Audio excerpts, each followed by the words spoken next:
Ukalar, qo'ygan soqolimiz, shimalagan pochalarimiz, o'qiyotgan namozimiz, aylantirayotgan tasbihlarimiz qadri bo'lmay qoladi agar axloqimiz go'zal bo'lmasa. Maddin yo Rasululloh. Din nima yo Rasululloh deb so'rashganlarida husnul xuluq deganlar. Go'zal xulq deganlar.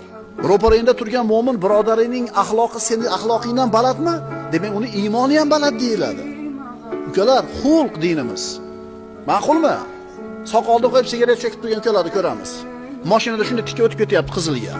Katta gapirsa kattani gapini olmaydi, kichkinaga rahm shafqati yo'q. Shundaylarmi ukalar? Xulqinglarni go'zal qilinglar.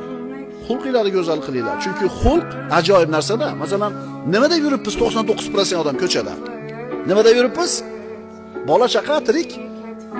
Ana shu tirikchiliklarning zo'r bo'lishligi, rizqinglarda barakot bo'lishiga ham xulqni to'g'ridan to'g'ri aloqasi bor, ishonaveringlar.